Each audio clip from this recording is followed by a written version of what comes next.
सर्वे भवन्तु सुखिनः, सर्वे सन्तु निरामयाः, सर्वे भद्रान् पश्यन्तु, मा कश्चित् दुःखभाग् भवेत्.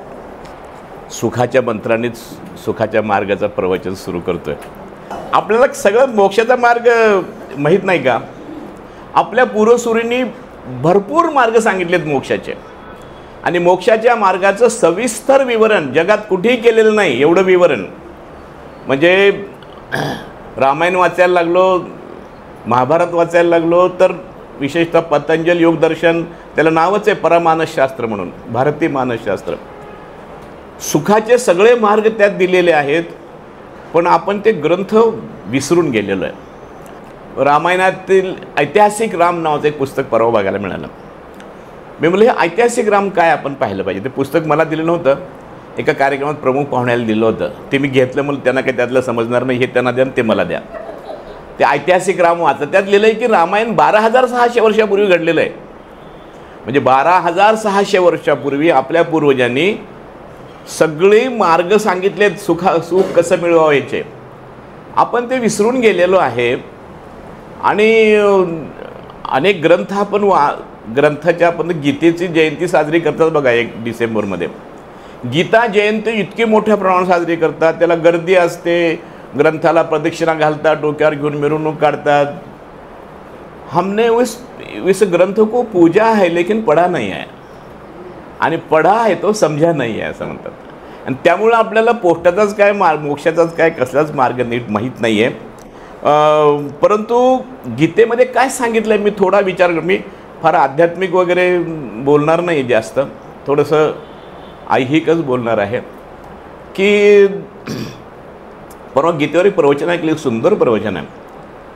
तो माणूस IITला शिकून अमेरिकेत नोकरी करत होता. तो एकदम परत आला आणि तो आता भगवद्गीतेचा उपासक झालेला. सगळ्या सज्जाब ठेवलेला, शेंडी ठेवलेली आणि भगवे कपडे घातलेला. तो मला गीता में क्या बोला है. म्हणलं आपण ऐकू तर गीतेत ह्याने ह्याच्या दृष्टीने काय सांगितलं आहे. तो म्हणला की आपण असं नेहमी म्हणतो की जीवन म्हणजे एक प्रवास आहे, प्रवास आहे, आपण प्रवास आहे प्रवास आहे म्हणतो. प्रत्येकाला विचारलं की जीवन काय, प्रवास आहे. आपली गाडी ह्या प्रवासात चाललेली आहे. एका प्रश्नाचं उत्तर मात्र कुणालाच माहीत नाही.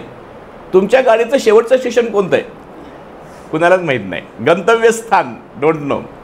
प्रवास मात्र चालू आहे, गाडी मात्र आहे.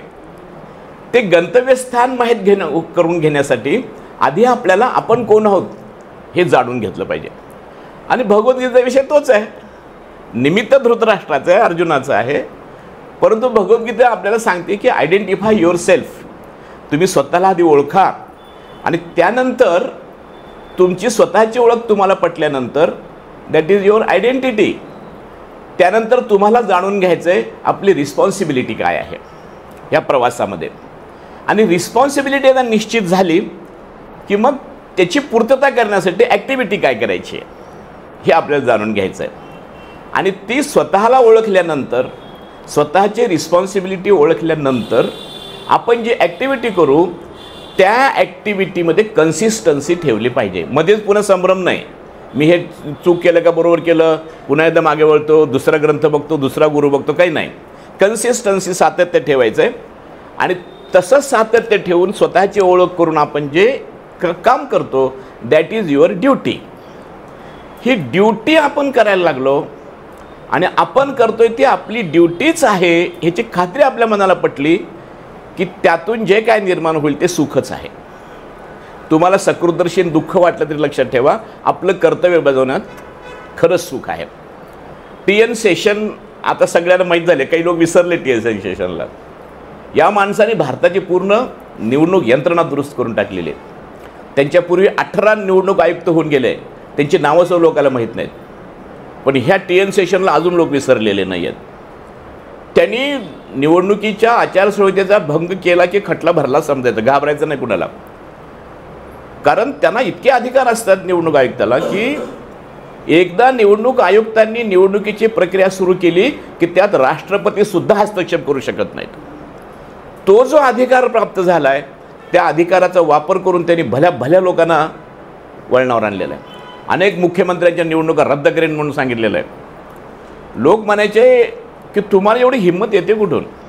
त्यांनी सांगितलं मी भगवद्गीतेचा उपासक आहे आणि भगवद्गीता मला सांगते की तू जेव्हा तुझी ड्युटी करतोयस तेव्हा कुणाला घाबरायचं कारण नाही आहे आणि त्यातून जे निर्माण होईल ते केवळ माझं सुख नाही, देशाचं सुख आहे. ही ड्युटीची एवढी तीव्र भावना जी आहे ती तीव्र भावना म्हणजे कर्तव्य म्हणजेच सुख आहे असं सांगितलेलं आहे.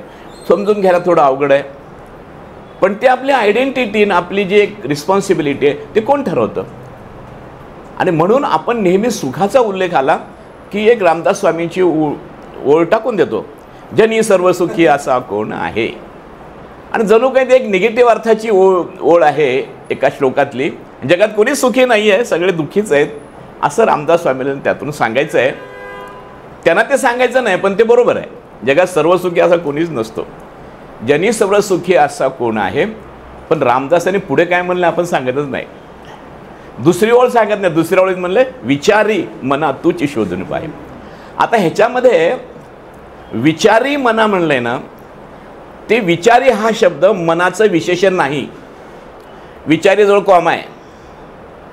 आणि रामदास स्वामींनी म्हणलंय जगी सर्व सुखी असा कोण आहे? विचारी. जो विचारी आहे तो सुखी असतो, मनात तूच शोधून पाहे. आणि तो विचार काय करतो त्याचं उत्तर रामदास स्वामींनी दिलेलं आहे. मनात वाचेरे पूर्व संचित केले तया सारखे भोगणे प्राप्त झाले. सुख म्हणजे काय, दुःख म्हणजे काय? तुझे पूर्व संचित केलेलं आहे ते फेडण्यासाठी तुझे काय करतोस, तुझ्या आयुष्यात घडतंय त्यातून तुला सुख लाभो की दुःख लाभो, पण ते अपरिहार्य आहे. आणि आपल्या आयुष्याला जे काही वाटायला येणार आहे ते सगळं पूर्वसंचितावर अवलंबून आहे. इतकं सोपं करून आपल्या संतांनी सांगितलेलं आहे.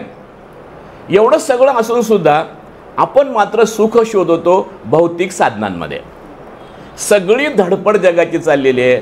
मी टी व्ही घेऊ का, मी ए सी घेऊ का, घरामध्ये आणखीन काय, कार घेऊ, एक कार पुरत नाही 2 कार लागतात. आणि सगळ्या भौतिक साधनांनी आपल्याला सुख मिळेल म्हणून आपण एखादा पाऱ्याचा थेंब हातात घ्यायचा प्रयत्न करावा. कोणी पाहिला नसेल पारा, तो सापडत नाही हातामध्ये. किंवा दुसरं उदाहरण मृगजळाचं आहे. मृगजळाच्या मागे किती धावलो तरी शेवटी ते मृगजळ काय आपल्या हातात येत नाही, शेवटी आपल्याला ते पळून पळून मरावं लागतं. त्या मृगजळासारखं सुख मात्र सातत्याने लांब लांब जातं आपल्यापासून. आणि भौतिक सुखामध्येच आपण सुख शोधतो, तरी रात्रंदिवस प्रयत्न करतो. सुखाचा शोध भरपूर घेतो.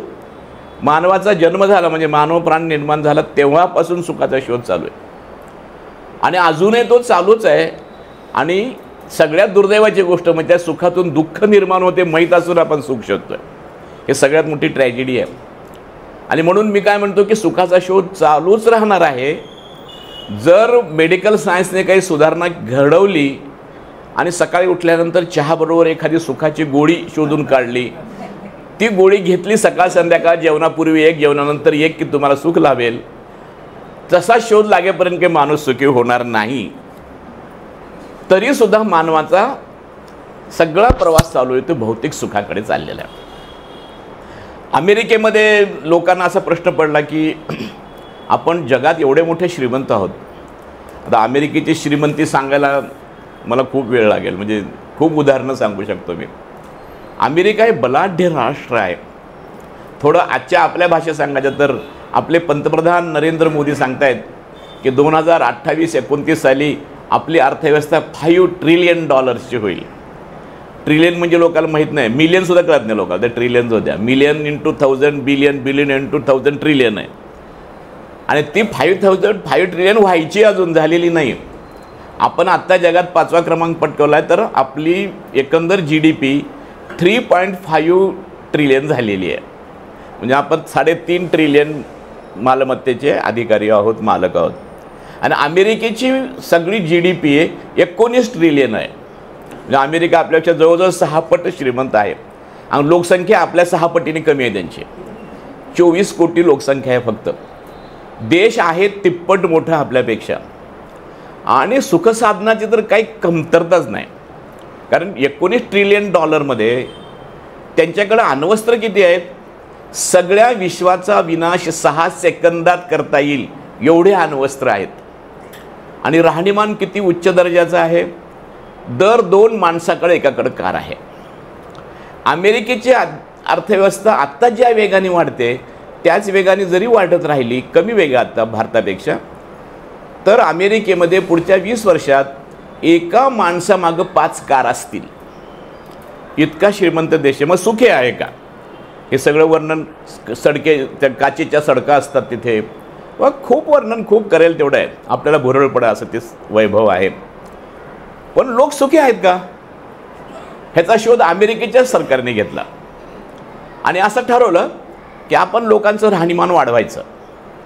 म्हणजे त्याचं परिमाण काय? तर लोक वीज किती वापरतात हे माप. मग 1952 साली अमेरिकेत लोक वर्षाला 90 युनिट वीज वापरत होते. असं एक आकडा लक्षात घ्या.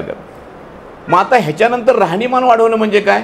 तर 20 वर्षामध्ये अमेरिकेत एवढी वीज निर्मिती झाली आणि लोक विजेचा एवढा वापर करायला लागले की प्रत्येकाचं घर AC आहे, प्रत्येकाची कार AC आहे, प्रत्येकाचं ऑफिस AC आहे, घरामध्ये अनेक साधनं, भांडे फिंडे कोणी घासत नाही, सगळे मशीनवर विजेचा वापर करूनच करतायत. मग एवढी श्रीमंती आपण आणली, विजेचा वापर किती वाढला? तो 90 युनिटवरून 960 युनिट झाला वर्षाला. प्रत्येक अमेरिकन माणूस वर्षाला 960 युनिट वीज वापरतो. मग ज्यावेळी 90 युनिट वीज वापरली जात होती त्यावेळेस लोकांना विचारलं की तुम्ही सुखी आहात का? तर ते 20% लोकांनी सांगितलं आम्ही सुखी आहोत. मग आता 960 युनिट झालं. पुन्हा पाहणी केली की विजेचा वापर दसपट वाढलेला आहे. मग आता किती लोक सुखी झाले? पुन्हा पाहणी केली. 20 वर्षांनी असं आढळलं की सुखी लोकांचे प्रमाण 20%च होतं, 1% वाढलं नव्हतं. म्हणजे विजेचा वापर वाढला, कार वापरल्या, हेलिकॉप्टर वापरले, देशात विमानाने प्रवास केला, तरी सुख काही वाढत नाही आहे. म्हणजे सुख तुमच्या विजेवर, तुमच्या साधनांवर अवलंबून नाही. कारण तरीसुद्धा आपण काय करतो की बघूया, आपण कार घेऊया, नंतर AC कार घेऊया, नंतर अंबानीसारखी कार घेऊया, काय राव 2 मजली घर आहे, काय आपल्याला काही मर्यादा नाही. तुम्हाला सांगतो मी, प्रिसिजन कॅम्पशाफ्ट कंपनीचा मी कम्युनिकेशन स्किल असा विषय शिकवायला गेलो कामगारांना. लोक एकमेकाशी नीट बोलतच नाहीत, एकमेकावर वसवस करत राहतात, चिडलेले असतात, वैतागलेले असतात, अस्वस्थ असतात, असंतुष्ट असतात, असमाधानी असतात. मग त्यांना मी बसवलं, म्हणलं का रे एवढं का किरकिर करता एकमेकाच्यावर, काय वसकता अंगावर एकावर? ते म्हणले काय हो सर आमची गरिबी. म्हणलं काय झालं गरिबीला तुमच्या? अहो काय 2 वेळा खायला मिळते म्हणून बरं, आता काय आमच्याकडं, म्हणून असं हे समाधान आहे. मग समाधानासाठी तुम्हाला काय पाहिजे सांगा बरं. मग एकाला उभं केलं, मग सांगता येईल ना. मग हळू येऊन उठतो, तो म्हणतो 2 मजली घर पाहिजे. चला, म्हणजे समाधानासाठी काय पाहिजे? 2 मजली घर. एक जण उठला, म्हणला कार पाहिजे स्वतःची. म्हणलं चला तुम्हाला शुभेच्छा, तुम्हाला कार मिळो पुढच्या 2 वर्षात. एक जण उभा राहिला, म्हणला जरा लाजत सांगितलं त्याने की कार पाहिजे आणि 2 मजली घर पाहिजे, पण गोरी बायको पाहिजे. मला चला गोरी बायको. आणखीन काय पाहिजे? एवढं सगळं आहे तर बँक बॅलन्स पाहिजे ना. मग बँक बॅलन्स पाहिजे. म्हणलं तुम्हा सगळ्यांना माझ्या शुभेच्छा आहेत.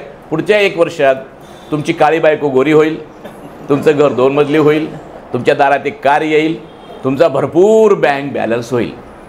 आता तुम्ही एक काम करा, हे सगळं ज्याच्याकडं आहे अशा माणसाला भेटा आणि त्याला विचारा की तुझ्याकडं कार आहे, तुझी बायको गोरीपान आहे, तुझं बँक बॅलन्स भरपूर आहे, तुझं 2 मजली घर आहे, तुला कसं वाटतं?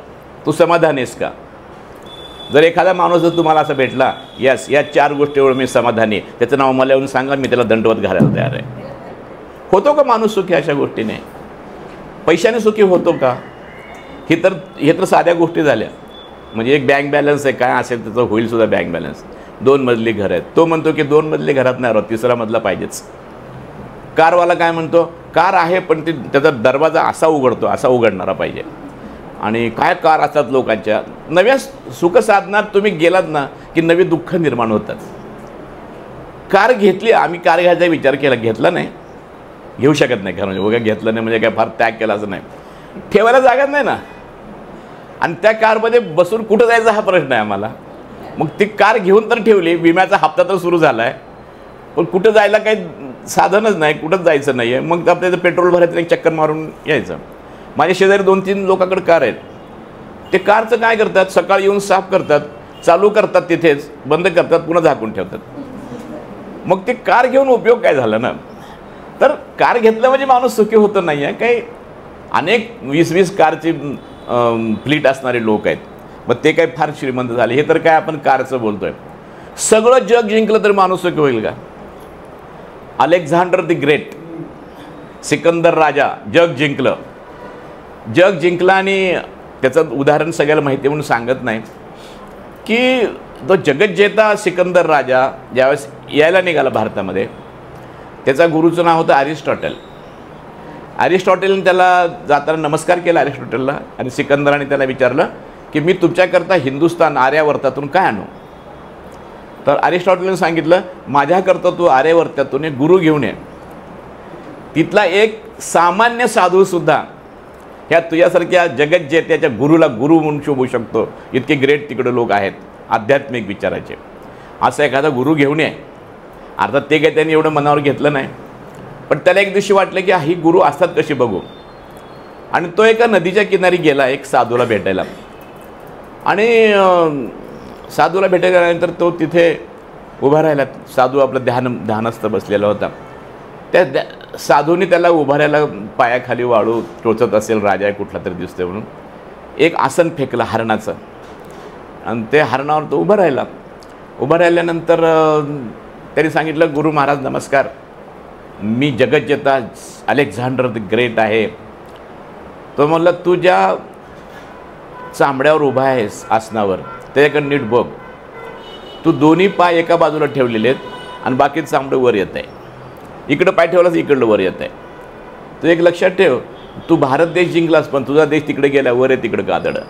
जगात सगळीकडे एकदम माणसाला कोणतं जिंकता येत नसतंय. मग तुम्हाला काय पाहिजे सांगा. राजा आहे तो मला काही नको, थोडं बाजूला सरक, ऊन पडू दे माझ्या अंगावर, जरा तुझी सावली पडायला लागली. चक्रावून गेला अलेक्झांडर की इथले गुरु आहेत कसे असे विचित्र म्हणून. त्यांना पैसा लागत नाही, हिरे माणकं लागत नाहीत, काही नाही. आणि तो इथून परत जातानाच मृत्यूपंथाला लागला. वयवर्ष अवघं 32 वर्ष. पण त्या लक्षात आलं आता आपण चाललो आहे. त्याने आपलं मृत्यूपत्र लिहून काढलं आणि ते मृत्यूपत्र लोकांना दिलं आपल्या सैनिकांना वाचा म्हणून. मग त्याची सगळी संपत्ती कुणाला दिली होती? मुलाला दिली होती का मुलीला दिली होती का प्रधानाला दिली? काही नाही. त्याने त्या मृत्यूपत्रात लिहिलं होतं की मला तुम्ही मेल्यानंतर एका कॉफिनमध्ये म्हणजे शवपेटीत घालून जाणार आहात स्मशानामुळे, तर ती जी माझी शवपेटी आहे ती डॉक्टरनी ओढत नेली पाहिजे. एक मृत्यूपत्रातली इच्छा कोणी करेल का? अशी लोक तर एफडी चीन सोन्याची व्यवस्था करत असतात. माझी शवपेटी डॉक्टरनी ओढत स्मशानापर्यंत नेली पाहिजे.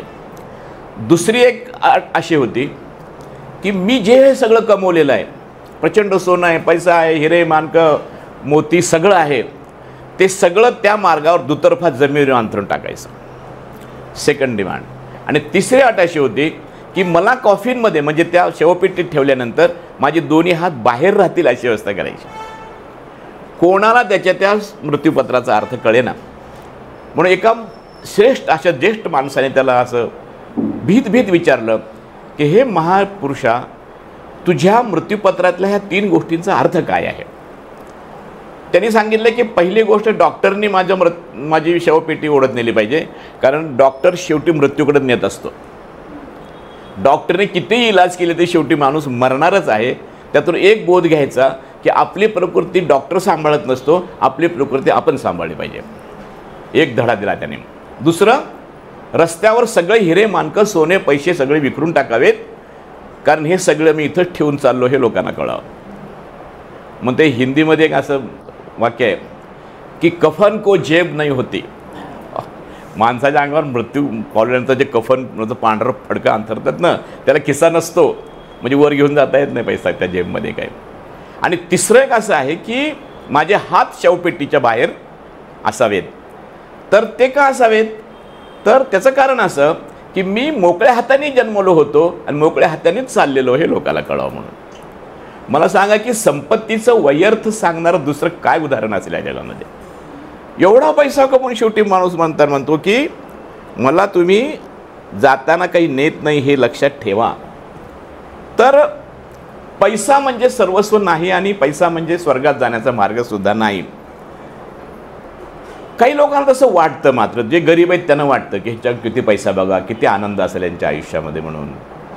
मग मला वाटतं की साहेब आपल्याकडे ते चिन्मय मिशनचे एक महाराज आले होते, त्यांचं प्रवचन 20 वर्ष होऊन गेले त्या गोष्टीला, पण अजून लक्षात आहे माझ्या.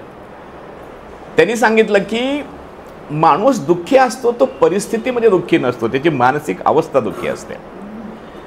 एक भिकारी रस्त्यावर तळमळत पडला होता, देवा माझ्या आयुष्याचं काय केलंस, देवा माझ्या आयुष्यात तू काय केलंस.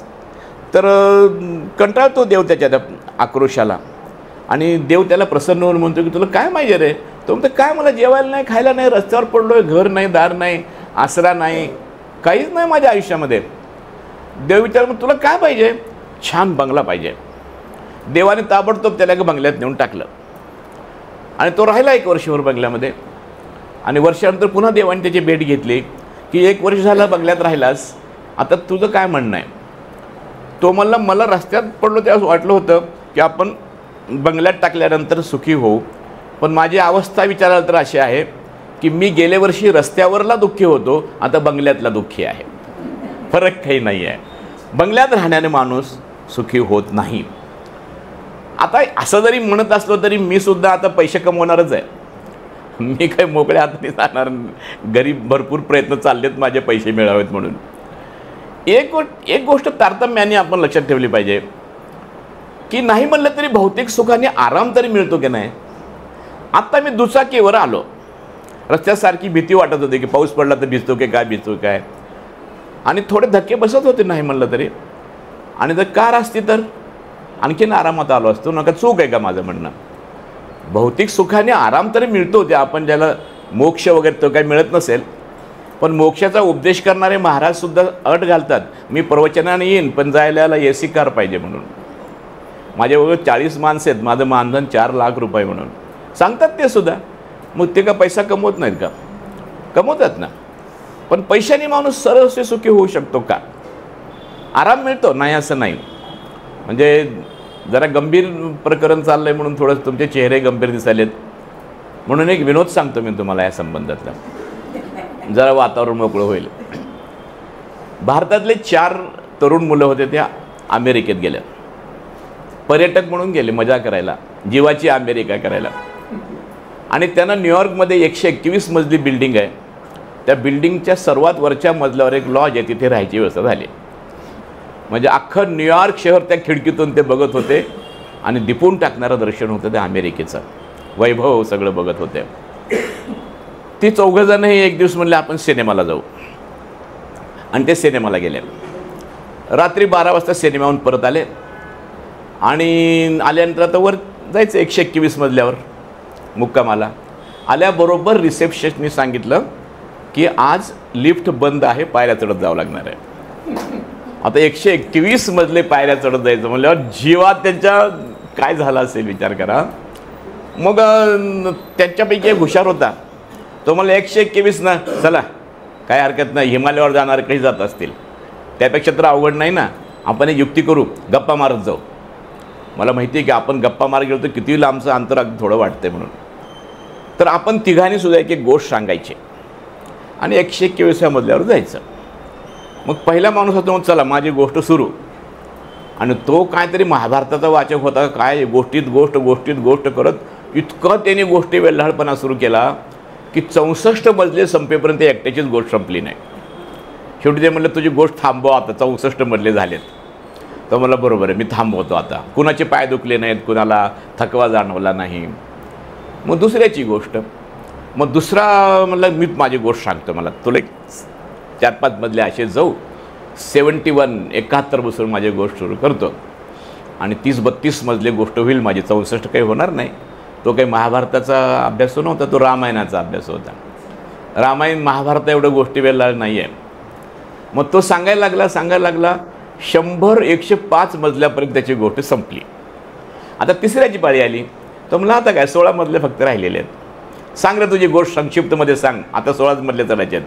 तर मला सांगतो की चला अजून चला म्हणून त्यांनी 111-12 मजल्यापर्यंत लोकांना चला म्हणूनच नेलं. 112 मजल्यावर तुझी गोष्ट सांग की लवकर. सांगतो हे काही गडबड करू नका, चला अजून चला करत 119व्या मजल्यापर्यंत त्याने गोष्ट सांगितलीच नाही. आणि आला 121वा मजला. तो म्हणला माझी गोष्ट तुम्हाला सांगतो आता, आपल्या खोलीची किल्ली खाली विसरलेली आहे. ही माझी गोष्ट आहे. आता काय करायचं. मग माझ्या एका मित्राला मी हा किस्सा सांगितला, तर तो म्हणला की तू जी गोष्ट सांगतोस ती काल्पनिक नाही आहे, ती महाराष्ट्राचे पहिले मुख्यमंत्री यशवंतराव चव्हाण यांच्या आयुष्यात घडलेली गोष्ट आहे. फक्त बिल्डिंग 121 मजली नव्हती, 16 मजली होती. आणि असंच त्यांना सांगितलं की तुम्हाला 16 मजले पायऱ्या चढत जायचं आहे, लिफ्ट बंद आहे. मग यशवंतराव चव्हाणच्यावर 2 सचिव होते आणि यशवंतराव म्हणले चला आपण गोष्टी करत 16 मजले चढू हळूहळू. त्यांना बसावं लागलं 4थ्या 5व्या मजल्याला पुन्हा. मग ते गोष्ट सांगत गेले आणि तिसरा जसं त्या गोष्टीतला तिसरा होता तो मला आपली किल्ली खाली विसरलेली आहे. त्यावर यशवंतराव चव्हाण म्हणले की तुमची ही गोष्ट ऐकल्यानंतर मला महात्मा गांधींची आठवण झाली. ते म्हणले महात्मा गांधीची का. महात्मा गांधींनी असं सांगितलेलं आहे की तुम्ही प्रगतीच्या विकासाच्या कितीही पायऱ्या चढा, किती मजले चढा, जर तुम्ही ते मजले चढत असताना नीतिमत्तेची किल्ली खाली ठेवली असेल तर तुम्ही कितीही मजले चढल्यानंतर सुख समाधानाची खोली तुमच्यासाठी बंद असेल. हे लक्षात ठेवा. म्हणून पैसा कमवला पाहिजे, त्याने माणसाला सुख मिळतं, आराम मिळतो, ही गोष्ट खरी आहे. परंतु ती सगळी संपत्ती आणि वैभव जर नीतिमत्तेची किल्ली विसरून कमवलं असेल तर माणसाला सुख समाधान मिळत नाही.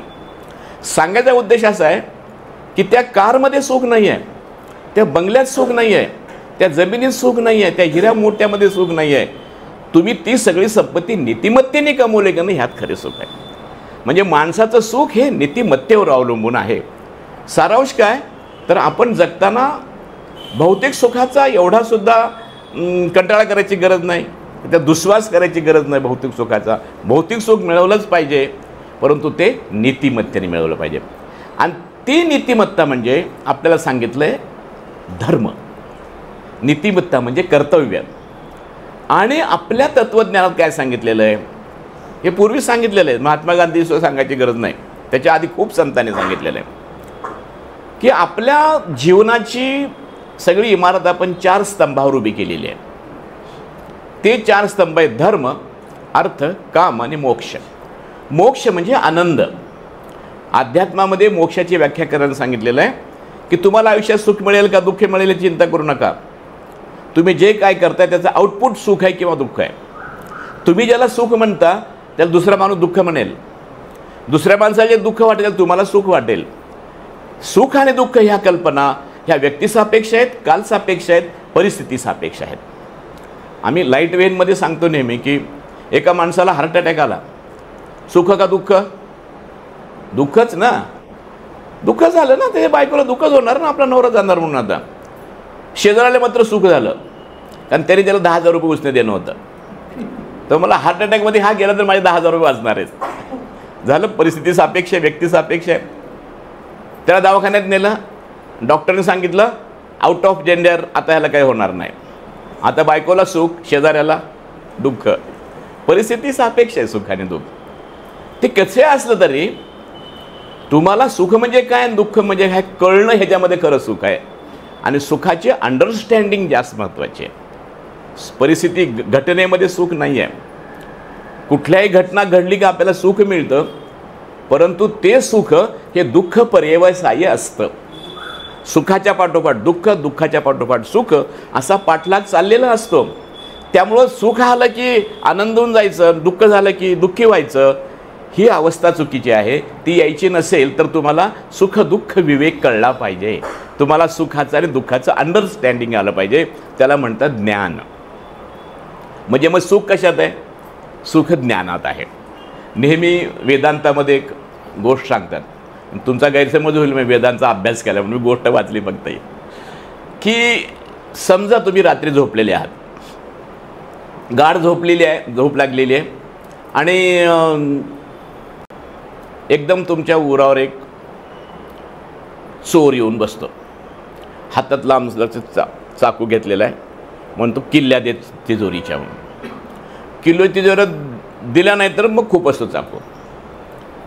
असं स्वप्न पडतंय तुम्हाला.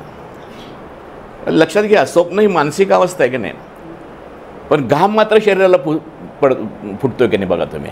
मनाचा शरीराशी संबंध आहे, मानसिक अवस्थेचा शरीरावर परिणाम होत असतो. तर स्वप्न असं पडतं की एक चाकू घेऊन मारतो. आता किल्ल्यात जाण्यानंतर बघ, आता किल्ली जावी तर संपत्ती जाते, नाही गेली तर जीव जातोय, दरदरून घाम आलेला आहे, करायचं काय? या दुःखातून सुटका करून घ्यायची कशी? किल्ल्या द्याव्यात का जीव द्यावा? प्रश्न पडला तुम्हाला, दुःख निर्माण झालंय. या दुःखावर उपाय काय? जागे होणे. जागे झाले की अरे सगळं स्वप्न होतं म्हणून.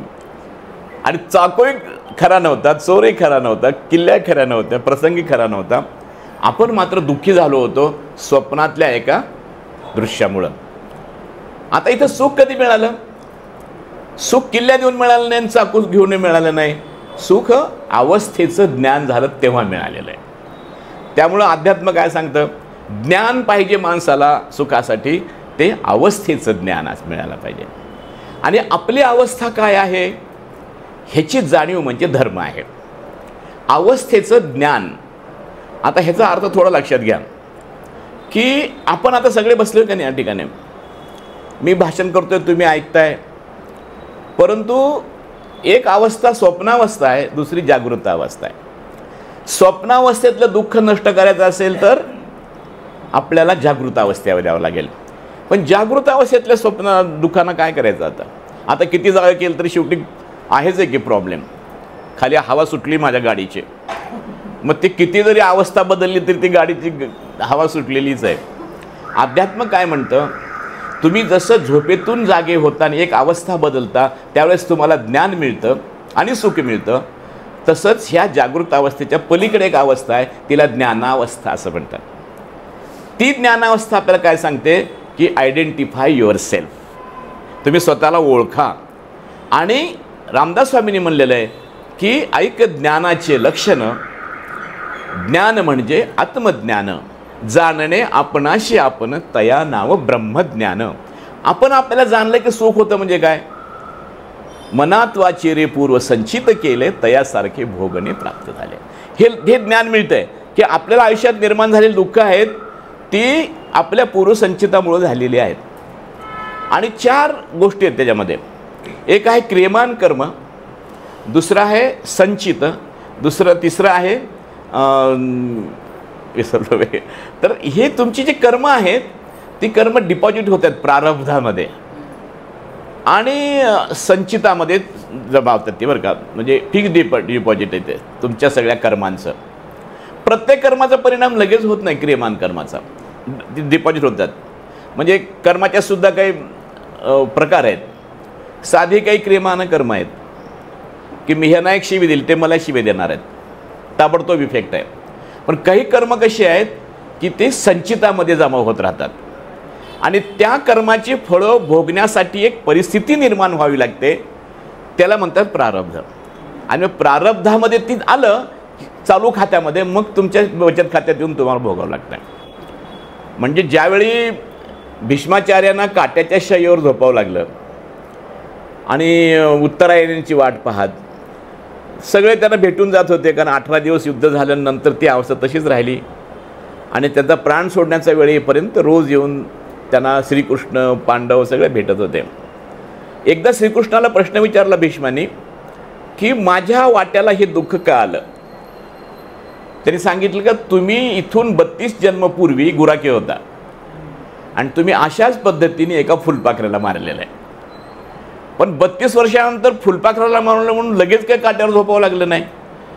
ते तुमचं जे क्रियमान कर्म होतं ते पक्व होऊन तुमच्या प्रारब्धात येण्यासाठी ही परिस्थिती निर्माण व्हावी लागली, तेव्हा तुम्हाला त्याचं फळ भोगावं लागतंय. असे शास्त्र आहे सगळं. आणि ह्या शास्त्रात काय सांगितलेलं आहे की तुम्ही आत्ता जे काय जगत आहात ती एक अवस्था आहे, ते तुम्हाला खरी वाटते, पण ज्ञानावस्थेत गेल्यानंतर कळतं हे सगळं नाटक होतं म्हणून. नंतर कळतं. आता ज्ञानावस्था प्राप्त झाल्यानंतर कळतं की मनुष्य जन्म आहे, दुःख होणारच आहे. ही अवस्था कधी येते? ज्ञान प्राप्त झाल्यानंतर. आणि खरंच हे नाटक आहे. म्हणजे ह्याची तुलना कशी करता येईल की या नाटकात आपण प्रामाणिकपणे भांडतो एकमेकाशी. 2 भाऊ आहेत, मारामाऱ्या चालल्यात इस्टेटीसाठी, परंतु एखादं नाटक चाललेलं असं रावण रावणाचं पार्ट आहे. मग रावणाने रामाची बायको पळवून राम रावणाला धरून मारतोय. नाटकात चाललंय सगळं, पडदा पडतो.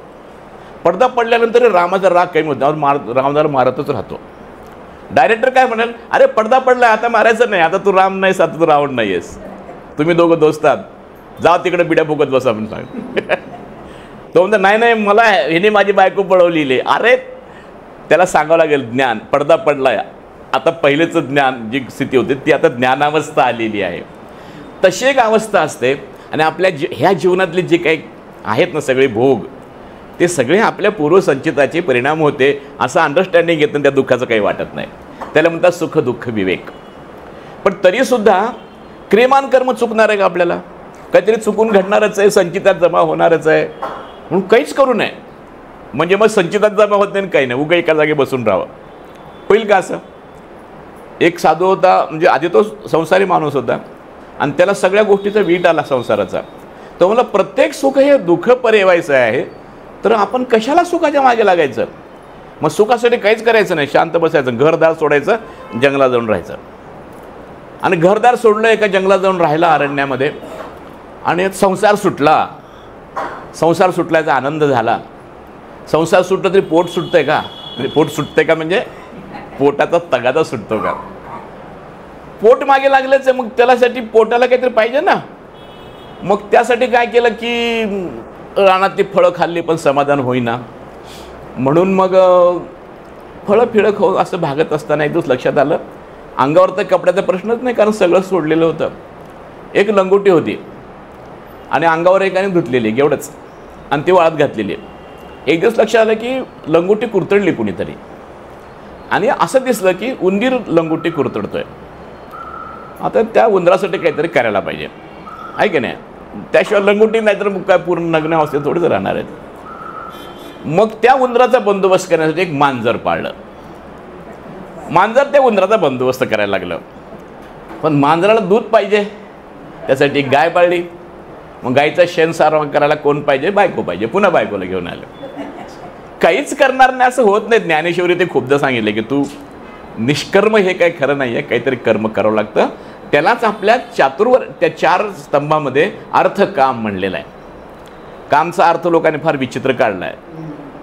काम म्हणजे आपल्या मनातल्या कामना, अर्थ म्हणजे आपला उद्योग. मग काहीतरी अर्थकामासाठी काहीतरी केलंच पाहिजे ना. घर तर चाललं पाहिजे, लग्न केले, मुलं झाले, त्याला अर्थकाम. तर हे 2 पुरुषार्थ माणसाला चुकलेले नाहीत. त्या 2 पुरुषार्थांचं वहन तर करावं लागणार आहे. म्हणून आधी त्याच्यात धर्म सांगितलेला आहे की अर्थ आणि कामाचा निर्वाह धर्माच्या आधारे करा. म्हणजे कर्तव्य पालन करत पुण्यभावनेने पाप न करता अर्थकाम व्यवहार करा. कामनांच्या मागे जास्त लागू नका वेड्यासारखे. आणि हे तुम्ही अर्थकाम हे 2 पुरुषार्थ जर धर्माच्या सहाय्याने निर्वाहन केले तर शेवटी त्याचं फल आहे मोक्ष. हे सुखाची कल्पना एकदम. तिथं मग ते सुख असं आहे की जे तुमच्याकडून कोणी हिरवून घेऊ शकणार नाही, असं एक सुख आहे. ते सुख म्हणजे मोक्ष आहे. आणि त्यासाठी धर्माच्या आधारावर अर्थकामाचा निर्वाह करणे. त्या महाभारताच्या प्रत्येक अध्यायाच्या पहिली प्रकरणाच्या आधी व्यास महर्षींचा एक श्लोक सांगितला जातो. आणि हे सगळं महाभारतातला विध्वंस पाहिल्यानंतर व्यासानं खूप पश्चाताप झाला. त्यांनी एक श्लोक लिहिलेला आहे की ऊर्ध्वबाहुर्विरोमश्च न च कश्चित शृणोति माम धर्मादर्थश्च कामश्च सधर्म किम न सेव्यते. अरे बाबांनो, मी हात वर करून ऊर्ध्वबाहू करून विचारतोय की न च कश्चित, कुणी ऐकत नाही माझं. धर्मादर्थश्च कामश्च, अर्थकामाचा निर्वाह धर्माने करा. का ऐकत नाही तुम्ही माझं? कुणी ऐकत नाही म्हणून महाभारत करतात. म्हणून आपल्या जीवनामध्ये सुखप्राप्तीसाठी identify your self, know your responsibility, आणि तुमची ॲक्टिव्हिटी ठरवा, त्यात कन्सिस्टन्सी ठेवा, आणि त्यातून जे तुमचं कर्तव्य येईल दॅट इज द धर्म. त्याच्या आधारावर तुम्ही अर्थकामाचा निर्वाह करा, तर मोक्ष तुमच्या आयुष्यात निर्माण होणार आहे. तर सुख हे कोणत्या साधनातून निर्माण होणार नाही. आपले गोंदवलेकर महाराज असं म्हणतात की तुम्ही आयुष्यामध्ये किती धडपड केली, ही लाईट आहे, ती धडपड म्हणजे लाईट आहे तुमची ही. परंतु तुमचं ज्ञानाचं पॉवर हाऊस जर बंद असेल तर हे बटणं किती दाबा लाईट लागणार नाही. ह्या बटन दाबून लाईट लागणार, तर ज्ञानाचं पॉवर हाऊस चालू ठेवायला पाहिजे. ते ज्ञानाचं पॉवर हाऊस म्हणजे सगळे धार्मिक ग्रंथ आहेत, ते सगळे आपल्या पूर्वजांनी आपल्याला सांगितलेले आहेत. एक सोपं उदाहरण, ज्ञानाच्या सहाय्याने कसं सुख प्राप्त करायचं आहे. माझ्या एका विद्यार्थिनीने मला एक उदाहरण दिलं होतं. विद्यार्थिनी म्हणजे आमच्या वक्ता प्रशिक्षण वर्गातली विद्यार्थिनी ती, म्हणजे प्राध्यापिका होते. तिने सांगितले की सुखाचा मार्ग असा आम्ही विषय ठेवला. वक्ता प्रशिक्षण वर्ग संपला, म्हणलं आता तुमचं सगळं प्रशिक्षण झालं ते तुम्ही इथं दाखवा आम्हाला. त्याने सांगितले की मी एकदा माझ्या आईकडे गेले होते आणि आईने सांगितले कॉफी पितेस का? म्हणलं पिते कॉफी. तर मग साखर घालू का नको? घाल घाल साखर, मला काही डायबिटीज झालेलं नाही म्हणून. आईने ते कप आणून ठेवला साखरेचा, कॉफीचा. ती प्याली, पण तिला गोड लागलंच नाही. मग ती आईला म्हणते की आई तू म्हणली की साखर घालते म्हणून, मग ह्यात तर मला साखर दिसली नाही, मी तर एकदम सपकच कॉफी पिलेली आहे. ती म्हणली त्यामध्ये साखर होती, पण ती ढवळायला पाहिजे होती. तुम्ही तिला नीट ढवळलं तर तिची गोडी तुम्हाला कळणार आहे. तसं आपल्या जीवनामध्ये सुख आहे ते खाली बसलेलं आहे, देवाने मिसळलं आहे, ढवळायला आपल्याला सांगितलं आहे ते. आणि ते नीट ज्ञानाच्या सहाय्याने ढवळलं तरच ती कॉफी गोड लागणार आहे आणि ते सुख आपल्याला प्राप्त होणार आहे. ते ज्ञान प्राप्त करून घेण्याची सद्बुद्धी आपणा सर्वांना लाभावी अशी मी सदिच्छा व्यक्त करतो. आणि तुम्ही मला जी आज छान संधी दिली तुमच्यासमोर व्यक्त होण्याची, त्याबद्दल आपले आभार मानतो. धन्यवाद.